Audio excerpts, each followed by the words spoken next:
Hello everyone, welcome back. आते हैं नए कंसेप्ट की तरफ। आज का जो हमारा टॉपिक है केवीएल और केसीएल के जितने भी हम लोग न्यूमेरिकल पढ़ रहे हैं उसका एडवांस न्यूमेरिकल देखेंगे और आपको बहुत अच्छा लगेगा। ये जितनी भी कंसेप्ट है वो सभी एक सर्किट को सॉल्व करने का मेथड है, कंसेप्ट है। और इसमें आपको मैं बता दूं, केवल ज़रूरी नहीं है कि केवीएल केसीएल से ही सॉल्व की जा सकती है। जैसे ही अगर आप आगे की तरफ अगर आप स्टडी करेंगे तो आपको superposition theorem, Thevenin theorem, Norton theorem, ये सब जितने भी हैं ये सब क्या होती हैं, सर्किट को सॉल्व करने के लिए एक सिस्टम बनाया गया है। यहाँ पर हमने जो है सबसे आसान मैंने एक सर्किट लिया है और मैंने आसान सर्किट मैंने इसलिए लिया है ताकि आपको समझाना है मेरे लिए आसान हो और आपको समझ में भी आसानी से आ जाए। उसके बाद तब हम धीरे धीरे टॉपिक की तरफ बढ़ते हैं जो आपको समझना आसान रहेगा। तो ध्यान रहे, यहाँ पर क्या दे रखा है, यहाँ पर दे रखा है 3 ओम 2 ओम, यहाँ पर ये ओम दे रखा हुआ है, ये मात्रक है, प्रतिरोध का ओम हो जाएगा। और यहाँ पर 10 वोल्ट की सप्लाई दी गई है और दोनों में अर्थात सभी परिपथ में, यहाँ पर सभी प्रतिरोध में धारा का मान यहाँ पर पूछ रहा है। तो ठीक है, तो हम लोग इसको याद करेंगे। पहला जो कंसेप्ट है, पहला कंसेप्ट हम लोग याद करेंगे केवीएल। तो ठीक है ना, तो केवीएल क्या कहता है हम लोग इसको पहले समझ लेते हैं, ठीक है ना।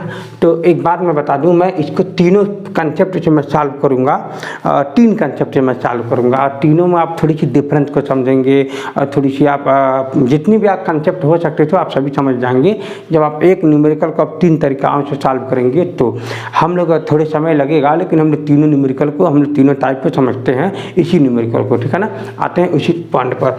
तो यहाँ हम लोग देखेंगे ये न्यूमेरिकल दे रखा हुआ है, इसमें सभी में धारा याद करना है। तो हम लोग पहले इसमें क्या करते हैं, एक पहले फिगर बनाते हैं यहाँ पर।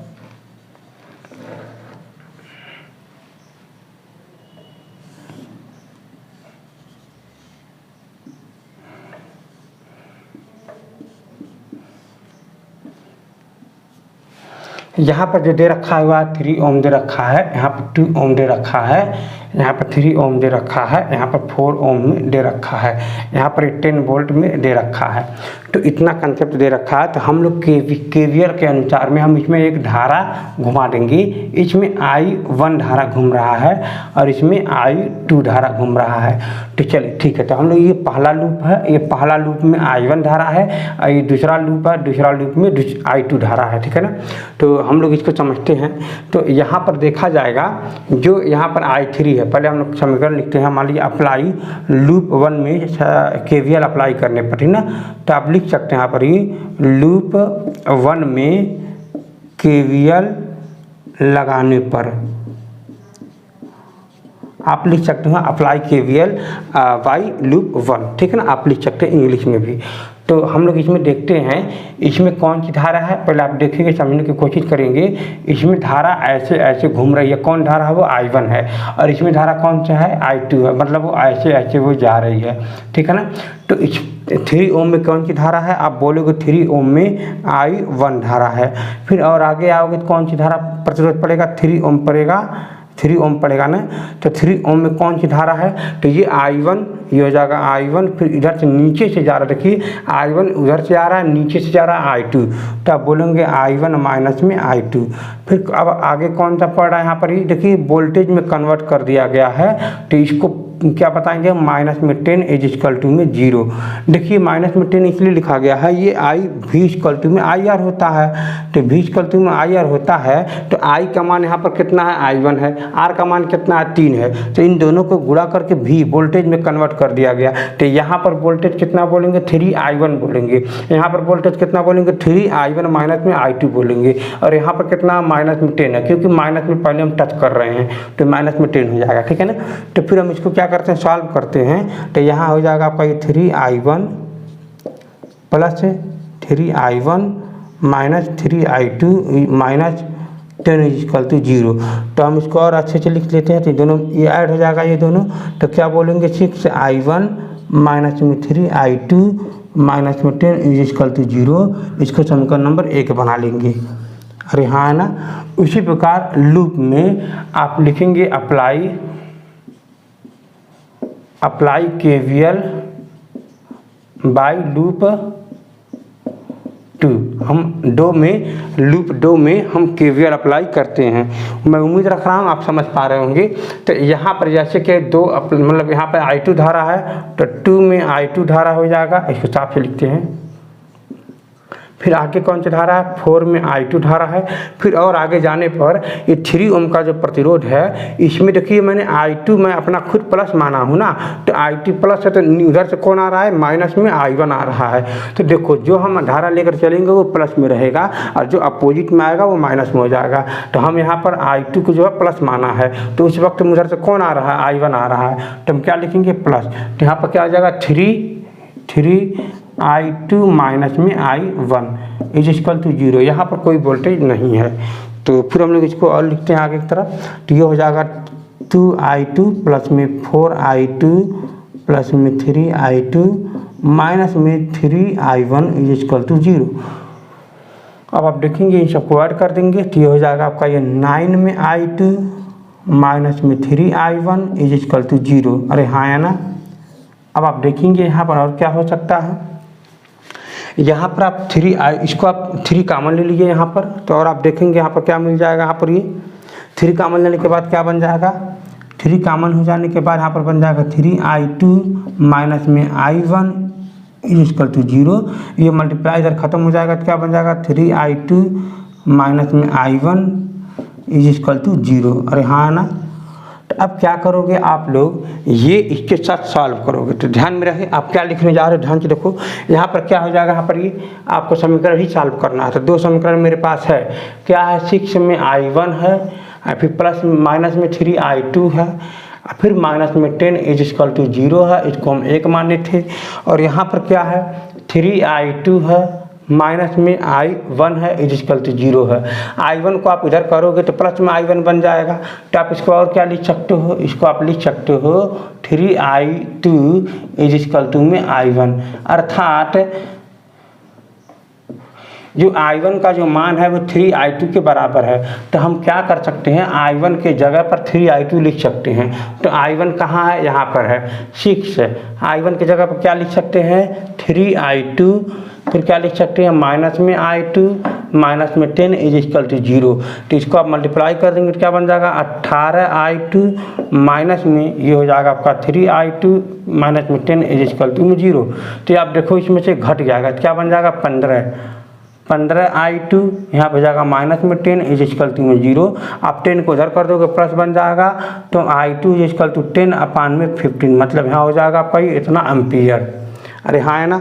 आप इसको 3 से 5 से कट कर दो, तो यहाँ ऊपर हो जाएगा 5 से कट करने के बाद 2 और नीचे हो जाएगा 3।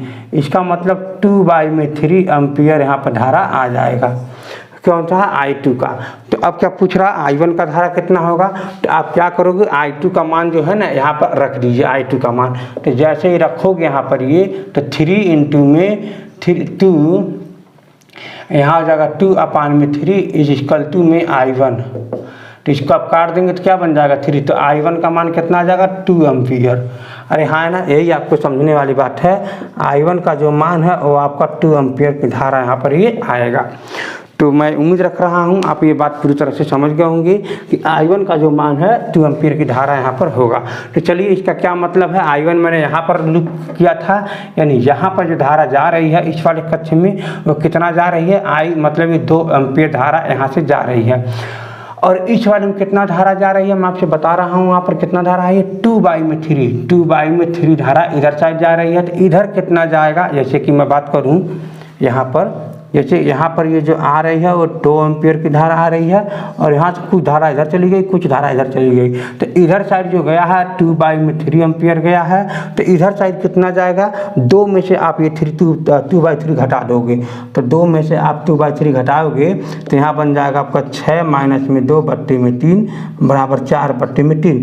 तो इधर जो हो जाएगा 4/3 एम्पियर की धारा इधर जाएगा। ये क्या है सब, एम्पियर है, ध्यान में रहे, एम्पियर।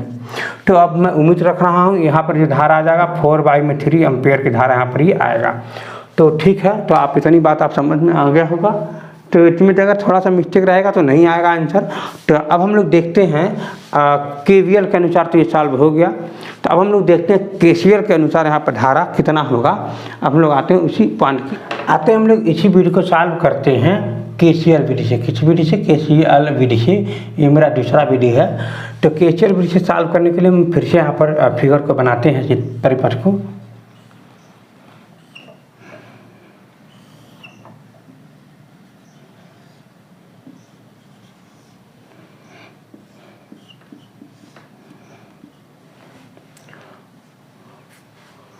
तो यहाँ पर हम लोग देखते हैं एक हम लोग पॉइंट हम लोग जोड़ते हैं, जो हमारा पॉइंट वहाँ पर ए है, और इसी बिंदु पर हम लोग केसीएल लगाते हैं, ठीक है ना।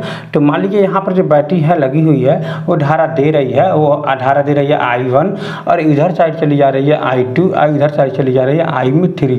तो हम सभी जानते हैं कि आने वाली धारा सभी, मैंने ये सब बातें मैंने बहुत बारीकी से समझा चुका है। केसीएल का मतलब यही होता है एक नोडल पर या एक पॉइंट पर, ठीक है ना, एक संधि। इसको आप संत भी, इसका आप नोडल भी बोल सकते हैं, ठीक ना। नोडल मतलब इसे पॉइंट भी बोल सकते हैं, ठीक ना। एक पॉइंट पर बीजगणितीय धाराओं का बीजगणितीय योग 0 होता है। तो आने वाली धारा I1, I2 और ये हो जाएगा I3, अर्थात आने वाली धारा बराबर होगी I1 बराबर में जाने वाली धाराओं के योगफल के बराबर होती है।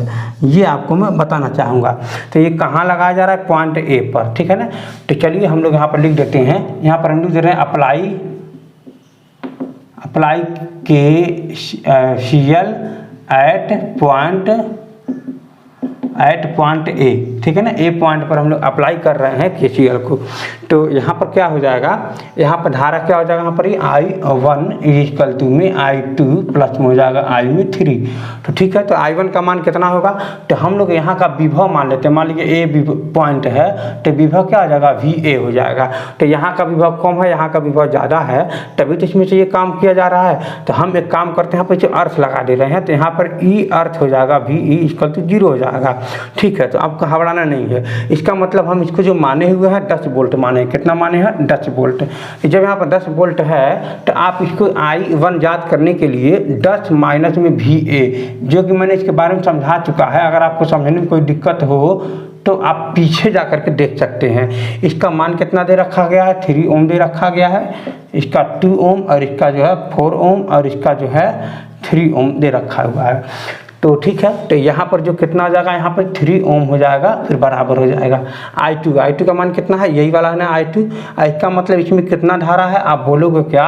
VA माइनस में 0 अपान में 0। क्यों? क्योंकि यहाँ का विभव जो है ना 0 है, ठीक है। आप 0 लिखो और चाहे न लिखो, परेशान होने की जरूरत नहीं है। तो VA बट्टे लिख सकते हो, इन दोनों को जोड़ दो प्रतिरोध को, तो कितना बन जाएगा? 6 बराबर। अब यहाँ देखोगे, यहाँ पर कितना हो जाएगा? VA बट्टे में धन में हो जाएगा ना, सॉरी धन यहाँ पर है। VA बट्टे में कितना हो जाएगा? यहाँ पर ये 3, हाँ है ना। तो आपको यहाँ उसको सॉल्व करना है, तो आपको VA का मान यहाँ पर ये निकल जाएगा। और जैसे ही VA का मान निकल जाएगा, तो ये जो धारा VA का मान रखने पर यही तो है I3 का मान, और यही तो है I2 का मान, और यही तो है I1 का मान, बस निकल जाएगा। तो हम मिला लेंगे, देखेंगे कितना आ रहा है कितना नहीं। तो इस कंडीशन में, इस दशा में अगर देखा जाए तो ये वाला जो मान है ना वो आपका I2 का मान है, और ये वाला जो मान है ना वो आपका I1 का मान है, और ये वाला जो मान है ना I3 का मान है। तो अगर देखा जाए यहाँ पर सॉल्व करने के बाद, तो आते हैं इसी कंसेप्ट की तरफ। तो यहाँ देखते हैं क्या है, इसको हम लोग सॉल्व करते हैं। तो ये जो 3 है इसका भी है और 3 इसका भी, अलग अलग कर दीजिए। तो 10 अपान में 3 माइनस में VA अपान में 3 इज इक्वल टू VA अपान में 6, फिर यहाँ हो जाएगा प्लस VA अपान में 3। अरे हाँ है ना। तो आप एक काम करो, इसको आप इधर कर दो, तो इसका मतलब हो जाएगा इसको 10 बट्टे में 3 बराबर में VA अपान में 6, फिर प्लस में VA अपान में 3, फिर प्लस में VA अपान में 3। यहाँ पर इधर आएगा VA अपान में 3 प्लस में बन जाएगा, क्योंकि यहाँ पर माइनस में। अब क्या करोगे बाबू? यहाँ ऊपर नीचे 2 का गुणा कर दो। क्यों? क्योंकि नीचे बराबर हो जाएगा। ऊपर नीचे कितने गुणा कर दोगे? नीचे बराबर हो जाएगा।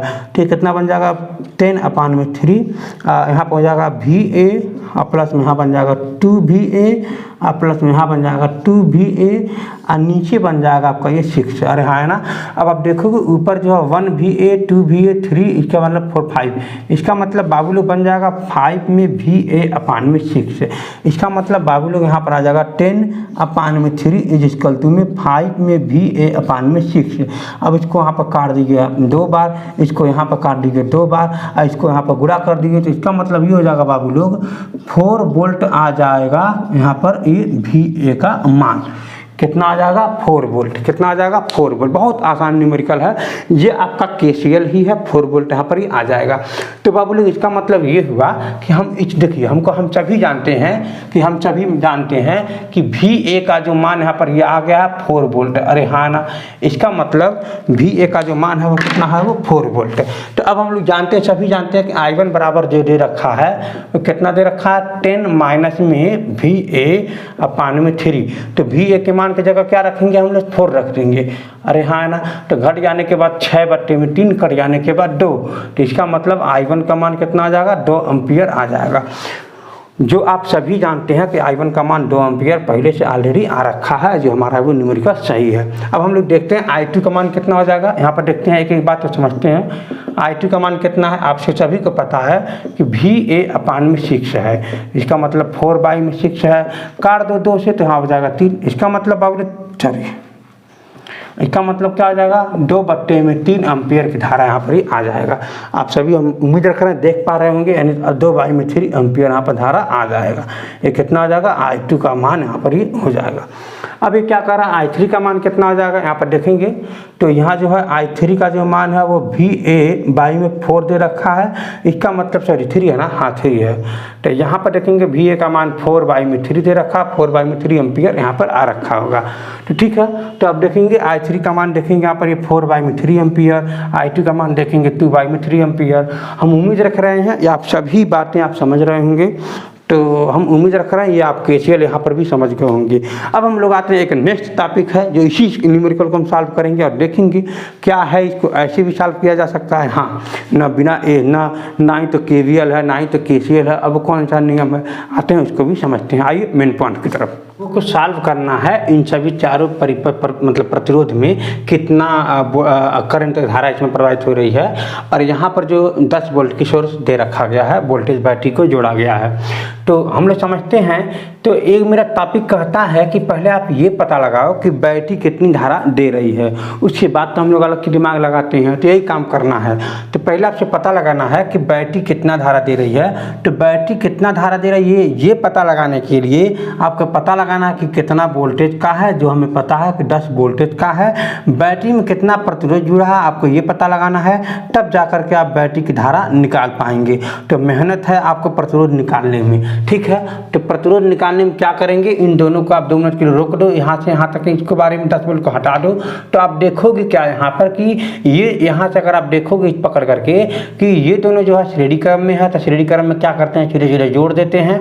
तो जोड़ देते हैं, इसका मतलब अगला जो प्रतिरोध आ जाएगा अर्थात जो परिपथ बन जाएगा वो आपका ऐसे बन जाएगा।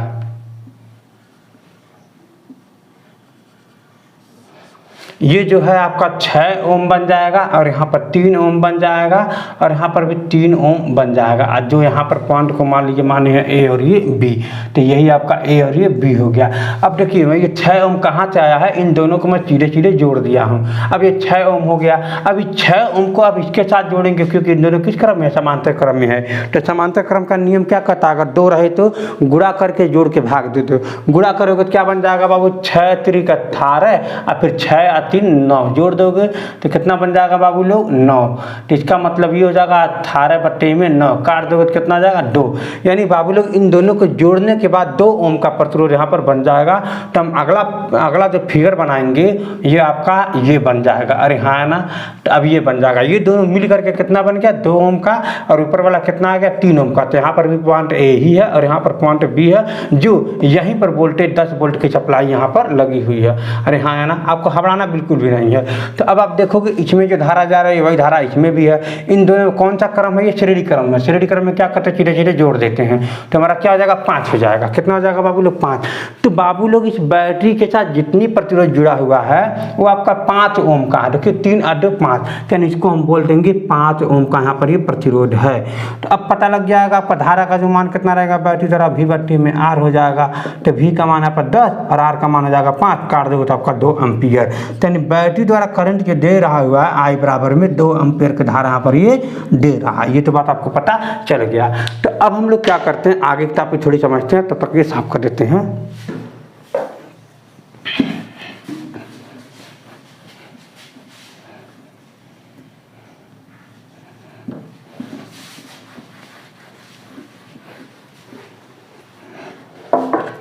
तो यहाँ हम लोग ये बात समझ गए कि जो बैटरी जो लगी हुई थी, ये जो बैटरी जो लगी हुई थी वो 2 एम्पियर की धारा यहाँ से दे रही है। कितना एम्पियर की धारा? 2 एम्पियर, जो हम सभी जान गए हैं और जान भी रहे हैं कि 2 एम्पियर की धारा यहाँ से आ रही है। अरे हाँ है ना। तो अब देखोगे 2 एम्पियर की धारा इसमें भी है। तो अब जब हम आगे की तरफ पहुंचेंगे तो यहाँ से देखेंगे, यहाँ से करंट 2 भागों में बट जा रहा है। अरे हाँ है ना। तो कुछ धारा इधर चली गई या कुछ धारा इधर चली गई। चलिए हम लोग इसके बारे में समझ लेते हैं क्या है क्या नहीं। तो देखिए यहाँ तक जब ये 2 एम्पियर की धारा आ रही है, यहाँ से जब 2 एम्पियर की धारा आ रही है तो कुछ धारा इधर चली गई है और कुछ धारा इधर चली गई है। तो इसको मान लेते हैं, मान लीजिए I1 और इसको मान लेते हैं हम लोग I2। चलिए I1 I2 ना माने, यहाँ पर I2 और I3 माने, क्योंकि तभी हमको मिलाना और समझना आसान भी रहेगा। तो हम इसको मान लेते हैं I2 और इसको मान लेते हैं I में 3। I तो पहले ही से पता है I1 है, ठीक है ना। चलिए ठीक है। तो यानी बैटरी द्वारा जो करंट दे रहा है 2 एम्पियर है और यहाँ कितना करंट जाएगा, यहाँ कितना करंट जाएगा। लेकिन आपको यहाँ से परिपथ का जो मान भी लिख देना है बाबू लोग। इस लाइन पर आगे कितना प्रतिरोध जुड़ा हुआ है आपको ये बताना है। 4 2 6 प्रतिरोध जुड़ा हुआ है। और इस लाइन पर कितना प्रतिरोध जुड़ा हुआ है? 3 ओम का प्रतिरोध यहाँ पर ये जुड़ा हुआ है ना। तो अब हमको इसी का बंटवारा करना है। मैंने आपको पहले ही अध्ययन करके मैं बता चुका हूँ। चलिए मैं फिर से मैं रिवीजन करा देता हूँ और तब मैं यहाँ पर सॉल्व कराता हूँ। मेरा कंसेप्ट यही है कि अगर हम यहाँ पर मान लीजिए I धारा ला रहे हैं, ठीक है ना। मान लीजिए यहाँ पर I धारा यहाँ पर ही आ रहा है और यहाँ से ये इधर चला गया I1, इधर चला गया मान लीजिए I2 और यहाँ पर प्रतिरोध मान लीजिए R1 है और यहाँ पर प्रतिरोध मान लीजिए R2 है। तो जो I1 का जो मान आएगा वो I1 का जो मान आएगा ना, ध्यान में रखिएगा, I1 का जो मान आएगा इसी I का ना बंटवारा हो रहा है। तो I बट्टे में यहाँ का धारा बटाना रहे तो यहाँ का प्रतिरोध ले लेंगे, R2 बट्टे में फिर इन दोनों को जोड़ देंगे तो R1 प्लस में R2 हो जाएगा। अब हम यहाँ का प्रतिरोध धारा का बटाना है, I2 बटाना है, तो इसी का बंटवारा कर रहा है गुणे, तो यहाँ का प्रतिरोध ले लेंगे R1 फिर बट्टे में R1 प्लस में हो जाएगा R2। जो मैं ये समझा चुका हूँ बहुत बारीकी से, अगर मेरा पिछला वीडियो देखे रहेंगे तो आपको समझ में आ जाएगा। तो वही काम हमको यहाँ भी करना है। इसका मतलब बाबू लोग ये है कि अब हमको पहले निकालना है I2। क्या निकालना है? I2 निकालने के लिए किसको बंटवारा करना है? 2 को। अब पहले क्या लिखेंगे? पहले 3 लिखेंगे और फिर इन दोनों को जोड़ देंगे तो 9 हो जाएगा। अरे हाँ है ना।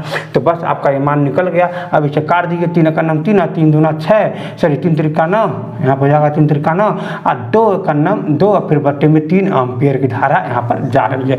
जो यहाँ पर देखो आपको बातें पता चल चुकी है, ठीक है ना। I2 का जो मान कितना है? I2 का मान है 2 बट्टे में 3 एम्पियर। अब इसमें हमको जांच करना है, इस वाले में तो हमको क्या जांच करना है? I3 का मान। तो I3 का मान जांच करने के लिए किसका बंटवारा करना है? 2 का। पहले किसका मान लिखना है? यहाँ का जांच करना है तो भाग के यहाँ चले जाएंगे तो कितना बचे? 6 बट्टे में नीचे इन दोनों को जोड़ देंगे तो क्या बन जाएगा? 9। अब इसको काट दीजिए तो काटेंगे 3 से काटेंगे तो यहाँ क्या जाएगा? 3 दूना 6 और 3 3 9, तो 2 दूना 4 बट्टे में 3 एम्पियर की धारा यहाँ पर जा रही है। तो यहाँ पर कितना है? 4 बट्टे में 3 एम्पियर की धारा यहाँ पर जा रही है। तो बाबू लोग मैं उम्मीद रखता हूँ यहाँ पर जो धारा है 4 बट्टे में 3 एम्पियर की धारा है और यहाँ पर जो धारा है 2 बट्टे में 3 एम्पियर की धारा है और यहाँ पर जो धारा है 2 एम्पियर की धारा है। वो उम्मीद रखता हूँ आप ये सभी बातें समझ गए होंगे। ये भी एक न्यूमेरिकल कंसेप्ट है, जो मेथड है, जो आपको मैंने समझा चुका हूँ। अगर आप पिछला वीडियो देखे होंगे तो आपको वास्तविक रूप में बहुत अच्छे से समझ में आ जाएगा।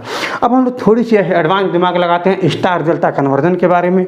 जो मैंने इसके बारे में बताया था मगर मैंने इसको सॉल्यूशन नहीं कराया था, ठीक है। आते हैं उसके बारे में समझ लेते हैं। आइए पॉइंट पर। ये आपका स्टार है और ये आपका पास की डेल्टा है कन्वर्जन। स्टार डेल्टा कन्वर्जन ये क्या होता है पहले आपको समझ लेना। पहले आपको फिगर में समझा देता हूँ इसका क्या कन्वर्जन होता है। जैसे कि मैं बात करूँ, यहाँ पर मान लीजिए आपके पास ये स्टार दे रखा है और यहाँ पर एक R1 प्रतिरोध है और यहाँ पर जो है एक R2 प्रतिरोध है। जो थोड़ी सी गैप लगा कर लिख देते हैं ना, R1 R2 R3, इसको हम कन्वर्जन करते हैं, ठीक ना, यहाँ से यहाँ। अब इसका मतलब क्या हो सकता है पहले अभी हम बारीकी समझ लें। एक होता है डेल्टा कन्वर्जन, यहाँ से कुछ गैप करके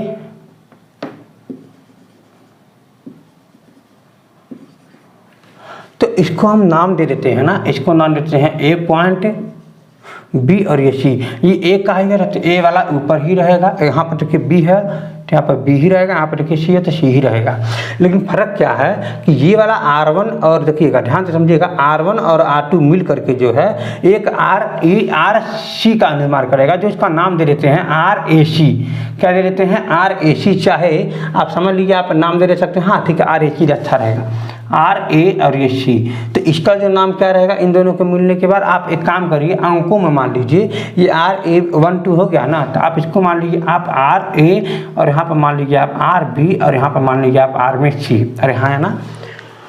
तो अगर आपको ये बात समझना है तो मैं आपको बता दूं, मान लीजिए मुझे जांच करना है R1 का मान। क्या जांच करना है मुझे? R1 का मान मुझे जांच करना है। तो देखिए R1 जांच करने के लिए दो आपको ये पता रहेगा तभी तो आप ये जांच करोगे। अच्छा, अगर हमको ये जांच करना है तो ये पता रहेगा तो ये जांच करोगे। इसका मतलब मुझे R1 जांच करना है, इसका मतलब ये वाला हमको जांच करना है, इसका मतलब हमको ये पता है।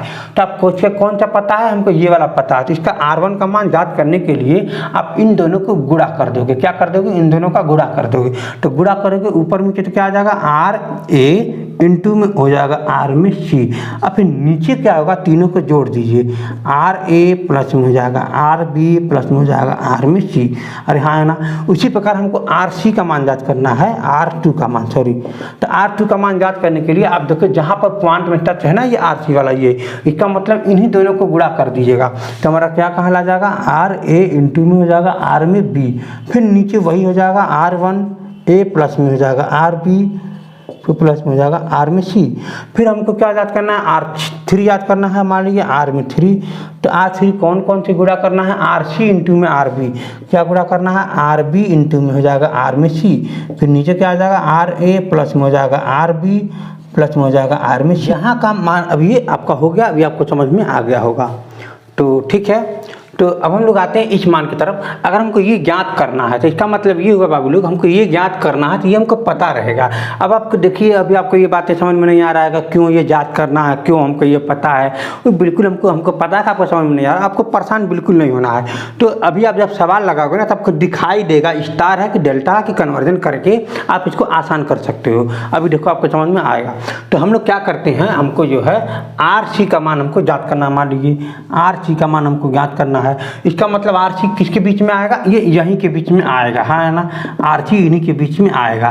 तो RC किन के बीच में आ रहा है? R1 और R3 के बीच में आ रहा है। तो आप क्या लिखोगे यहाँ पर? ये R1 प्लस में हो जाएगा अभी R3, फिर प्लस R1 प्लस में R3 हो जाएगा। ये हमको पता है ना। इसका मतलब फिर क्या लिखोगे? R1 इंटू में R3 फिर अपान में R में 2। बस यही आपका फार्मूला है। अपान में R2 लिख देना गुणा करके। फिर क्या हमको याद करना? मान लीजिए RA याद करना है। क्या याद करना है? RA। तो RA किनके बीच में आएगा जरा बता। तो R1 और R2 के बीच में आएगा। तो आप लिखोगे R1 प्लस में लिख दोगे R2 फिर प्लस R1 इंटू में R2 फिर बट्टे में R3 लिख दोगे, क्योंकि जो बचा हो इसको भाग दे देना। अब हमको क्या याद करना? मान लीजिए R के B याद करना है। तो RB किनके बीच में आएगा? R2 और R3 के बीच में आएगा। तो क्या लिख दोगे? R2 और R3 के जोड़ दो और फिर यहाँ पर लिख दोगे R2 इंटू में हो जाएगा R3 अपान में R में 1। हाँ है ना। तो आप ये बात को समझने की कोशिश करिए, थोड़ी सी आप 2-4 बार सोचोगे तो आपको याद रहेगा। हम लोग इसका यूज समझ लेते हैं, कहाँ इसका यूज है। आते हैं उसी कंसेप्ट की तरफ। यहाँ पर कोई पॉइंट A है, यहाँ पर कोई पॉइंट B है और यहाँ पर दे रखा है इसको यहाँ मान लेते हैं PQRAS और यहाँ पर मान लेते हैं G। तो ठीक है ना। तो यहाँ पर जो इसका मान दे रखा हुआ है, मान लीजिए यहाँ पर दे रखा हुआ है 4 और यहाँ पर दे रखा हुआ है इसका मान मान लीजिए 3। अरे हाँ है ना।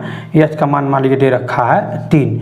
तो ये 3 हो जाएगा, 3 ओम है। यहाँ पर ये 4 ओम है और इसका मान मान लीजिए दे रखा है 6 ओम और इसका मान मान लीजिए दे रखा है 2 ओम। तो यहाँ पर मान लीजिए दे रखा है 5 ओम। तो अब हमको पता लगाना है यहाँ पर स्टार डेल्टा का कन्वर्जन यहाँ पर लग सकता है या नहीं। आपको ये बात यहाँ पर पता लगाना है।